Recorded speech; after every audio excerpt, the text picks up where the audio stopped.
What's up, family? You know what time it is. I hope you got your bowls ready. I told you last week. I hope you got your bowls ready and you're ready to eat, okay? Because this is chicken and rice, y'all, okay? I am your boy, Big Sean, quite possibly the most handsome man you've seen today, okay? And then I got my cousin over here, Sawan. Look at her. She got purple lips and the purple hair going on again. As customary, we can't start no episode without the tongue pop. I need it. Yeah. We can't. It's become our thing now. We can't start it without the tongue pop. Y'all, we are here today to discuss a serious matter here. Going on for about a week and a half. We are going to be responding to some comments made by someone who's soon growing to be a household name in the Black community, Miss Eboni K. Williams. Okay, and her stance and her beliefs on and reactions from what became of an interview with Dr. Yolanda Van Zant, and followed by Yana. Yes, her. And then she had a follow-up on her show where there was a comment made, and then there was an episode on the Breakfast Club.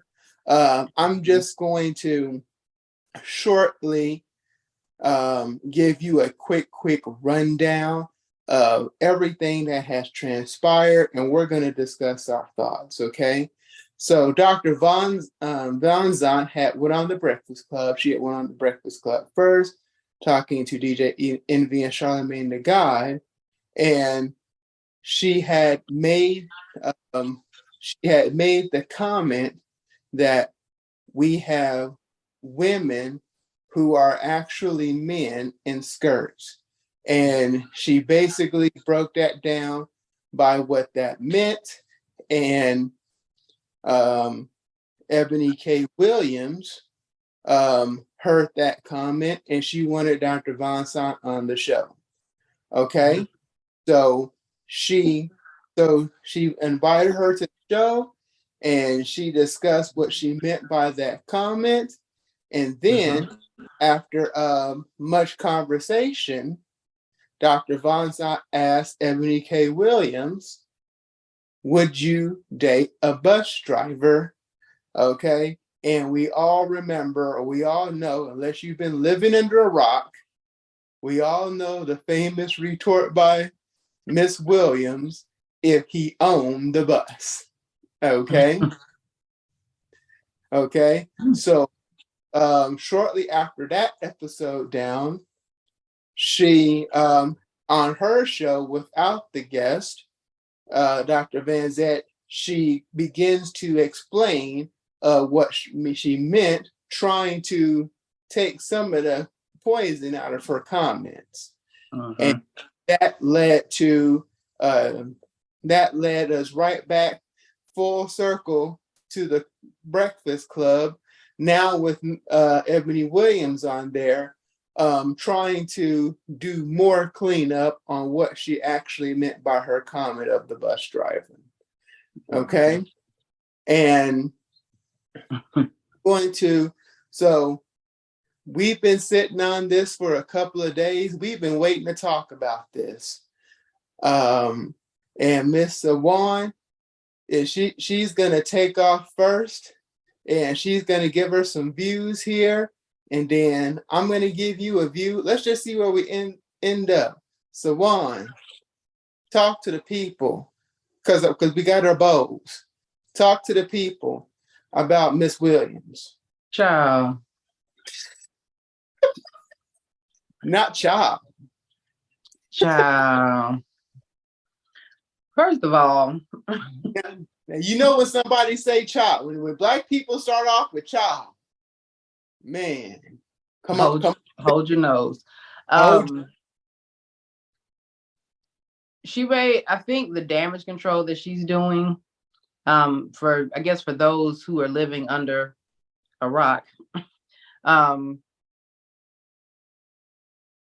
she said she wouldn't, date a bus driver, but to those who actually watched her interview with Iyanla, and and who are pretty perceptive, and who have eyeballs, she scoffed first. She did. She did. She says it on the Breakfast Club. She said she looked into the distance, but she actually scoffed, like, yeah, there, yeah, exactly. And but it was almost like the audacity for you to even ask me, something. That was the reaction that the majority of people got, you know, and there's nothing wrong with it. It's really nothing wrong with it, but I think what ended up getting her in hot water with everybody is she doubled, not she didn't even really double down though. She just completely took it in a direction that it was like she was going to make the apple and orange comparison work. Yeah. And what it was giving to me on the Breakfast Club when she was defending her statement or whatever, it was giving me that she is an attorney in the courtroom, but she is an attorney, but she's in the courtroom. Her guilty client, she already knows she's losing the case, and it was giving Hail Mary, because she did a lot of talking. And I'm just like, girl, you are talking too much and too fast for all of this crap that's coming out of your mouth to be sincere. It just gave guilty. When people are guilty or whatever, they usually will give you way more information, or they're lying. They either talk incessantly, or they'll give you way more information than you need. Yeah. That's how you can tell when somebody is being less than truthful or less than honest. But as far as the bus driver comment, she's making things worse, and nobody in reality really expects for her to date a bus driver. I mean, come on, but her comparison, what she was trying to say is that she took the "no, I won't date a bus driver," thing with Iyanla, and turned it into Black people not living up to their potential. Now, how the hell she did that, I don't know what. I don't know how we get from, I don't know, I wouldn't date a bus driver, to Black folks need to, we need to live up to our potential and blah, blah, blah, blah, blah. But I just, it's giving me full of shit. It's what it's giving me. I'm trying to be nice and politically correct about, but she's giving me full of shit, and I think her greater mission in life, I think, or what she feels like she's put here, is to reach and teach Blacks, about, I guess, they're reaching their potential, I'm assuming. And but I'm like, you're missing people. And this is the thing that Black people, not even just Black people, all people, but we're Black, so we're talking about Black issues, do. She's one of those people that has an issue with accountability.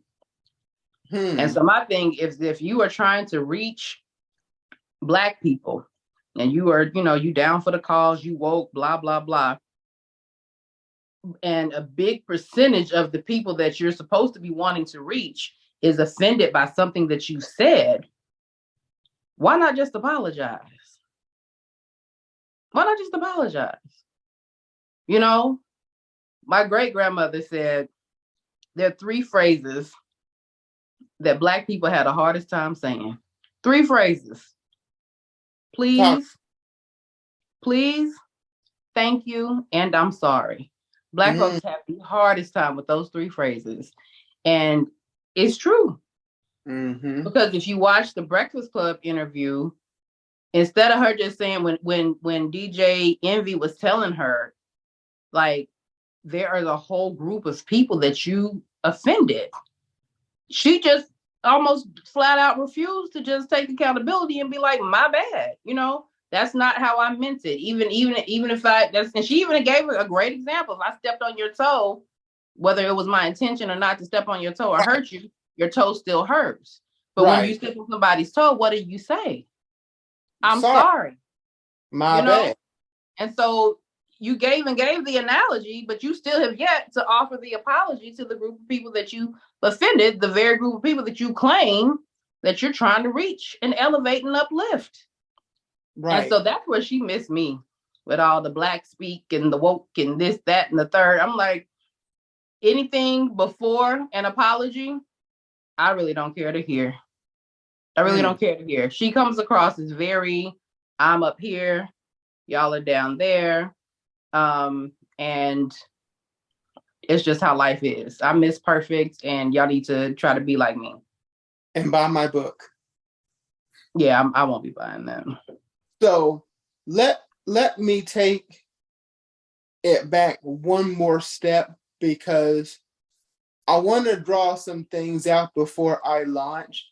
After Dr. Von Zant had her interview with the Breakfast Club, then she turned around and spoke with Eboni. It was actually Eboni Williams who reached out to Dr. Von Zant to explain her interview. Now, to me, personally, that is a move that I appreciate, because she could have taken that and really done damage to the community with remarks.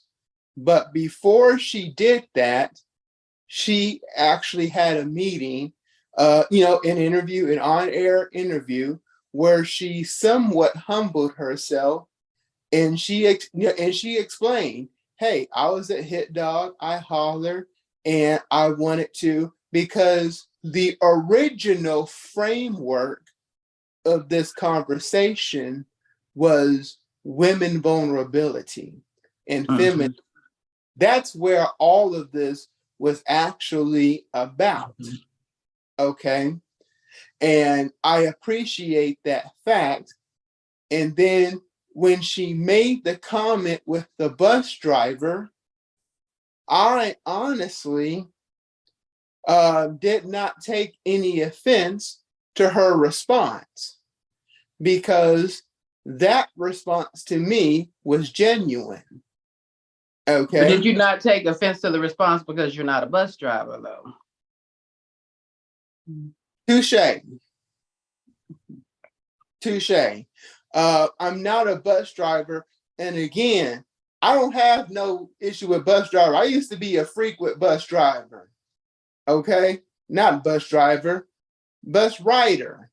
Okay. I'm about to say, boy, when did you drive a bus? No, you don't want me driving no bus. Drives like Mr. Magoo. So whoa. I don't drive like Mr. Magoo.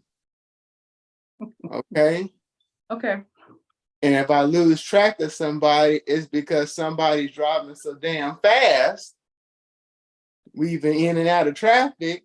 I don't know who that is. That's not I that you speak of. Trying to get somebody hurt, but that's an issue for another episode. We're not covering that right now. But my problem is, she tried to, her statement was honest, okay? And it revealed her true character, okay? And I'm trying to see a person's true character, So, right, what I'm saying, that there, what I'm saying, you don't want to date a bus driver. I understand a lot about you. You know what I'm saying? I'm going to deal with you in a little bit different way than I would deal with other people. Okay? But instead of, as she says, staying 10 toes down on that, in her big age and all of these buzzwords, she tried to flip it and turn it in to something that was going to, save her reputation. And in trying to do that, she further offended people, right?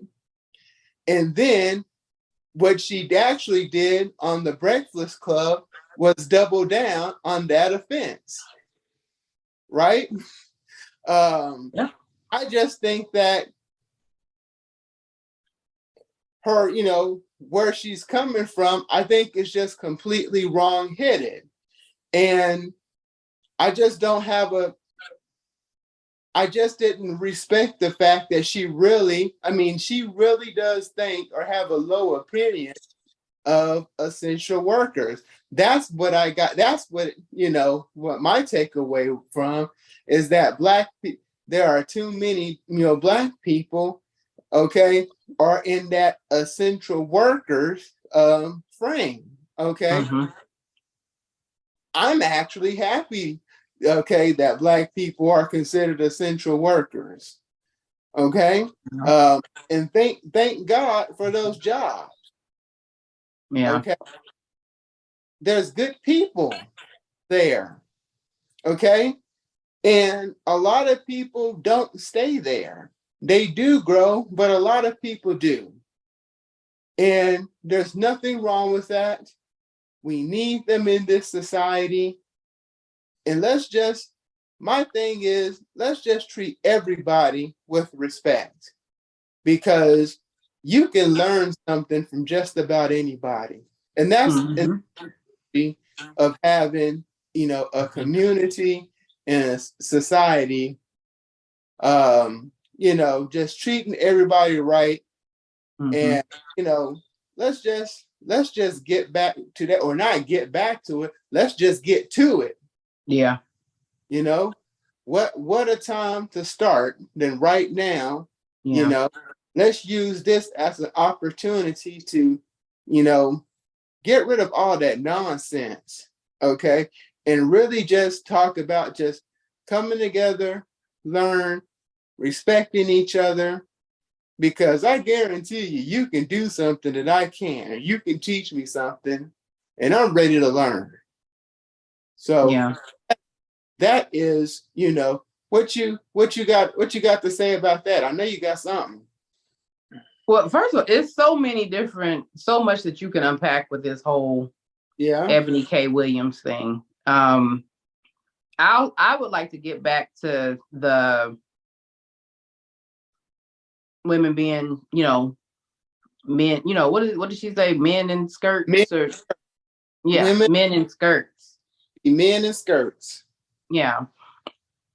And I think there is so much of that going on. That's what, like you said, the initial conversations about femininity and all of that. And then it turned into a dating issue. But and being that you are now in the dating scene, I do want to kind of take it there a little bit, because because that's what you're seeing more of are men in skirts. Even with me. Even with me, when I watch and I listen to Iyanla, because she's somebody that I respect. She has I respect her as an elder. I respect her her perspective on things. And she's just somebody I enjoy listening to and learning from. But even when she was speaking, it wasn't really so much about Eboni. It was about, I was listening to what she was saying, and so much of it is true.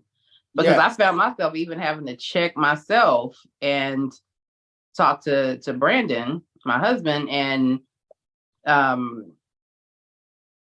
just ask him, like, do I ever make you feel emasculated? Because it's different. We grow up in a different time from when our parents or our grandparents, great grandparents grew up, where the women were more feminine. Women were, in the house and raising the kids, the more traditional, roles, historically traditional roles, but times have changed. And so now women are getting out there making money and this, that, and the third. And so it's like, it's hard to be, it's hard for me. You can't work and, you can't want me to bring home the bacon and fry it too, And so I find myself, even just with my disposition and the way that I speak, because she was saying how Iyanla was saying there's a difference between being assertive and aggressive.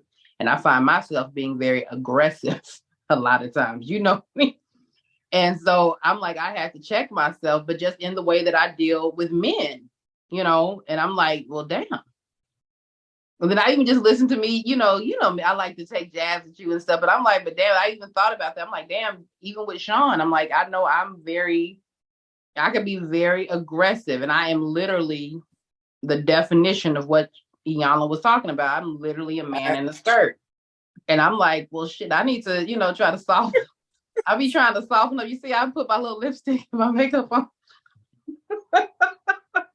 I put my earring, but it's a true thing, and it really is. And I had to ask Brandon certain things, like, do I emasculate? Because you can do it and not even realize that you're doing it. And sometimes it's just even the way that I speak to him sometimes, and I'm talking to him like, but I say all that to bring it to dating. And and it's not surprising to me that she's still single because you can't, straight, if you're two straight individuals, you don't want to date a man. A straight man does not want to date another man. Facts. And so if you are a man in a skirt, that's essentially what he's doing. He wants feminine energy, not masculine energy. And then my thing is that you get into this whole dating thing, and these people with this impossible list of wants with women, just particularly their wants from men and their requests from men. And I'm just like, girl, you're not doing none of that. You want the man to be the head of the household, but are you willing to fall back and let him lead? And I don't get that from her, And so I guess it's good for you because, like I said, you're dating. So I guess my question to you would be, would you date somebody, that would you date, not a bus driver, but would you date an Eboni K. Williams? Aside from her looks, because she's a gorgeous woman, and it's unfortunate that her mouth is gonna keep her single and her actions are gonna keep her single for forever. But I'm saying, would you honestly date somebody with that kind of energy? Before I answer that question, let me preference everything that I'm about to say. I'm not gonna lie to y'all. I'm gonna give y'all the straight facts, but over the last 2 years, there have been 2 phrases that have really captured my attention and that I've really wanted to delve into. And one of those phrases is toxic masculinity. Mm-hmm. And we've talked about that.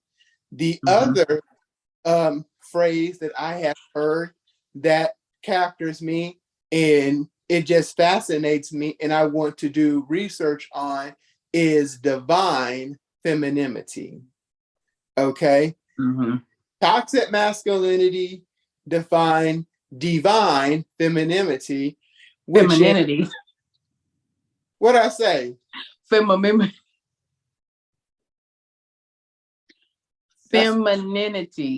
Yes, that word. But this is really fascinating, because women are speaking about this and want to rest in that, and particularly Black women. They're talking about this a lot, especially among those that are single. And any relationship that ends, the conversation that you start to hear when you really get to the meat and potatoes of it is they don't feel that they can rest in that vulnerability, okay, in that divine feminine, okay. They feel like they can't sit back, that they have to, they have to pull the load. Well, if you're pulling the load, okay, then you're dipping into masculine energy. Right. Okay. And masculine energy in that, I mean, it bumps is, okay? They do interact, but it's supposed to interact in a completely different wavelength. But when I start hearing the comments of why relationships are ending, you're starting to hear because I can't rest in that divine feminine. Okay, so I think it's so to me, as a man, as a single man, it becomes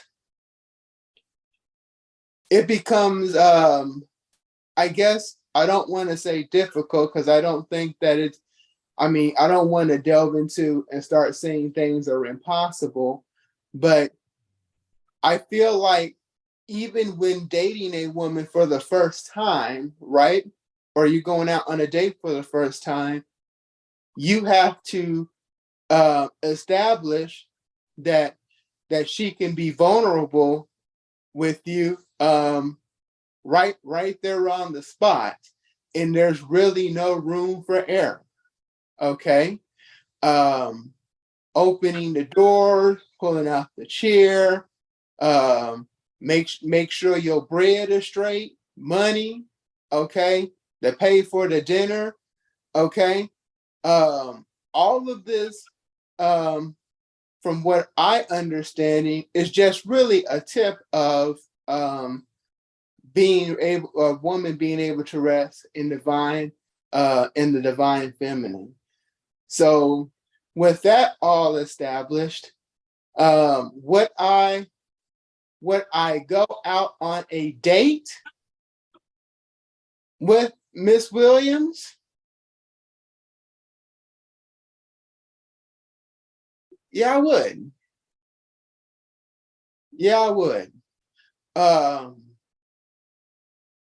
I don't know if there will be a dating situation, but sure, I can sit there and have a meal with her and talk with her. So, um, I think that I think that that is something that I would do. Interesting.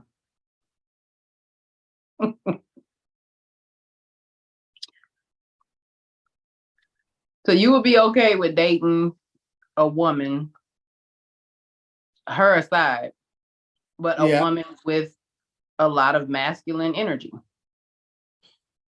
I mean, not a lot of masculine energy. I mean, that's what it is. She's a man in the skirt. That's basically her. I mean, that's what she is. But she said, well, she did say that she wants to be more feminine, but she has to have, and that's where that conversation was going, because she has to have all of this prerequisites, okay, in order for her to feel feminine. Okay. And Now, that's my issue. See, that's my issue. That's my issue with Black women. I yeah, have, friends and friends of friends, with Black women when it comes to dating, with this list of things that they require from a man. They got to be 6 feet tall. They gotta, make six. Even the women that Kevin Williams, not Kevin Williams. What is this man's last? Huh? Samuels. Samuels. I don't know why Kevin Williams, because I don't know why, but that's who I want Neither him to be. But anyway, but do the I. women, the women that were called into that show, in his own, unique way. His delivery might not have been the best, but they're basically the Eboni K. Williams of the world. Some maybe not as success. Well, no, let me clarify.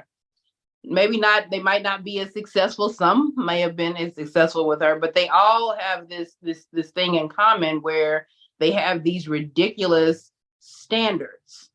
These ridiculous requests from men, and that's why they're single. You're not single because, necessarily because of the circumstance. You think circumstance, you're single because of you. And a lot of women are single because they have these ridiculous beliefs and ideals about how things should be that aren't based in reality. But Reality is huh? where do they get these ridiculous standards from? They didn't just dream it out of I think nowhere. a lot of it is society. A lot of it is, what you see on TV and the movies and magazines, on social media, what the world is pumping out to you, that this is what success looks like.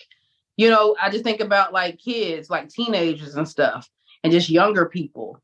They're looking up to, Jay-Z and Beyonce, and they're like hashtag goals, you know, which is cute on the outside, and so everybody sees that and they want that. I want a relationship like, Jay-Z and Beyonce. But do you really? You know what I'm Hmm. saying? Do you know what they all had to go through to get to that point? And we still don't know what goes on behind the scenes. All we see is what they allow us to see. And Are so Jay people are really Jay-Z and Beyonce? right, but people are aspiring to that kind of stuff, but you don't even know what you're asking for. Right. You praying to God for this. You praying, I want to get this type of relationship, but you have no idea what that kind of relationship really is. You have no idea. You have to deal with infidelity. A lot of women, are you willing to deal with infidelity? Because they dealt with that in that relationship. Is that you willing to deal with that in order to have that type of relationship? You know, are you willing to deal with, a kid having a kid on the outside? And that's what Kevin Samuels was trying to communicate to these women, is that, what you're wanting, there are some things that you're gonna have to put up with that you probably ain't gonna want to put up with. The more and more successful the man, the more BS or less time or whatever that could possibly come with that man. So you might have to deal with a lot of cheating. You might have to deal with him not spending time with you. You might have to deal with being not number 2. You might have to be number 10 on his list of priorities. Are you willing to deal with those kinds of things? And so she just really resonates and reminds me of a lot of those women, in that she just has these ridiculous standards. And it's like, you don't have it all together, because if you had all the answers, which is what I tell a lot of people when they put themselves out there as know-it-alls, which is kind of how she strikes me. It's like she knows everything about everything. But I'm like, if you know everything, then why don't you have the very thing that you're wanting? So if you know everything and you know why this and why that and blah, blah, blah, blah, blah, why aren't you married? Why aren't you married with kids? Why haven't you cracked the code to how to get into a successful, healthy relationship? If you know all of these things, then why aren't you where you want to be? And so those are the things that, when it comes to date, like I said, it's so many different ways that we could go about this will have to be like a 2, maybe even 3-part episode, because they'd even talked about her being engaged. You talking about all this woke stuff and this, that, but she was engaged to a white man and in a relationship with a white man. And that's a whole nother way we can go with the episode with that.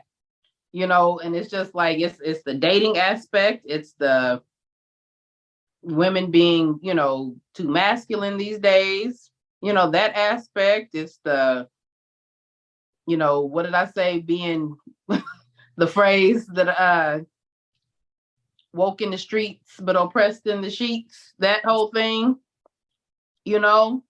but that's it. It's not necessarily how I feel or we feel, but I'm just saying, but there are lots of Black people that feel that way. It's like, how do you show up for Black causes when you're dating your oppressor, so to speak? So it's just so many things. But from the dating aspects, I'm just like, ooh, child, ooh, I don't see you. I really don't. I don't see you. I can see you dating somebody like her if she's attractive. I see you just being like, yeah, I'll date her. I'll go out on a date based on her looks. But I think in a relationship like that, you would completely get walked all over. She would walk Well, all over you. there's, and there is no guarantee that we'll even make it past the date. Oh, you won't be on no date with her. Right. Because exactly. I'll be right there. Yeah. I'll be right there in the restaurant. No. No, we ain't gonna make it. You sure not.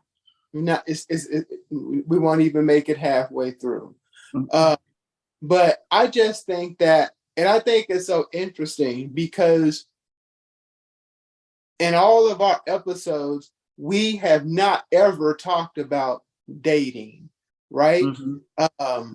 And I think, what I'm saying, we're going to delve in more into that. Mm-hmm. And because, like I said, I want somebody to teach me about this divine feminine. I think this is interesting and something that needs to be addressed and, quite frankly, taught.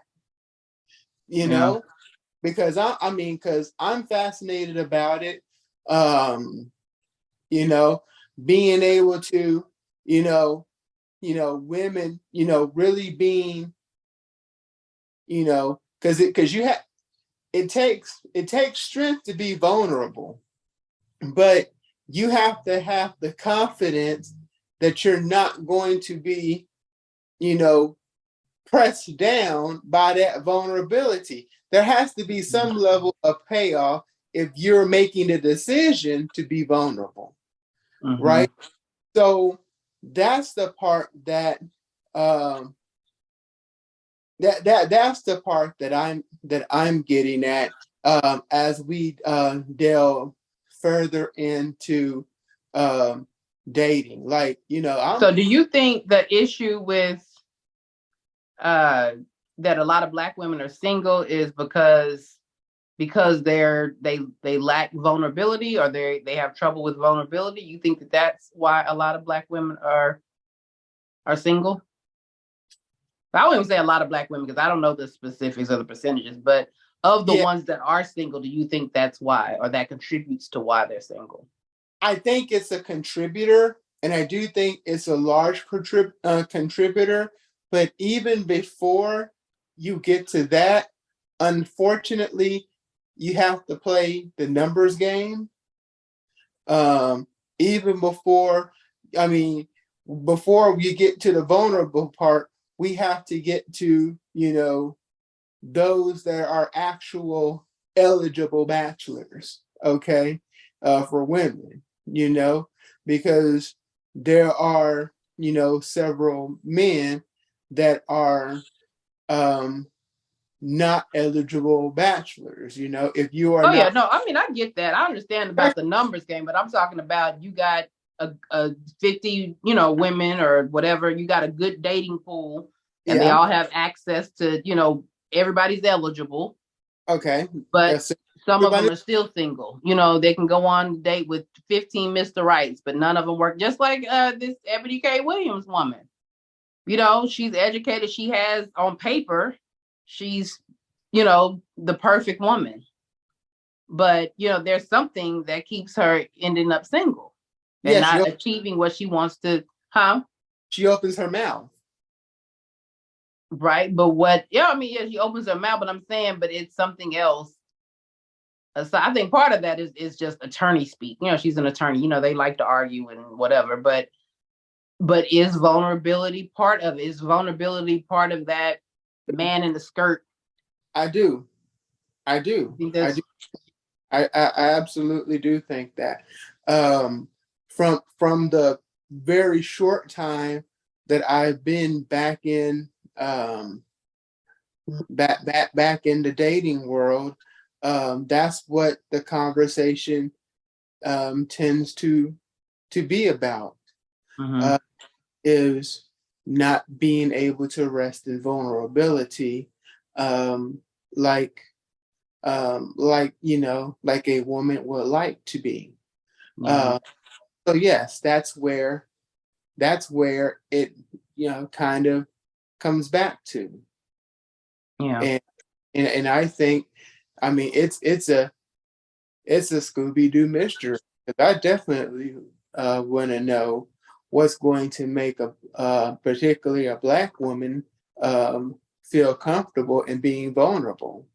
That's about it. Stop it right there.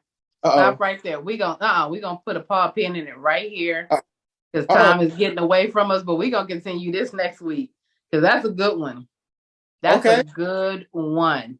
Okay. What will make Black women feel comfortable enough to not only be vulnerable, but to be submissive? Because that word submissive riles us up. Uh-oh. So, The S word. You done said the S word. Yeah. You gonna get us canceled now, dog, for sure. Because you done said that S word. You can't cancel me, baby. But yeah, we are going to continue this. You can cancel me, so don't, you know what I'm saying? So don't be throwing it around. But yeah, we're gonna continue this conversation, this episode next week too, because it's so much to unpack, man. It's so many little mini topics and issues to dive into. So yeah, we're gonna continue this episode next week. We're not really necessarily signing off, but we're gonna see y'all later. We're gonna see y'all in the next episode. Yeah. Peace out. Peace.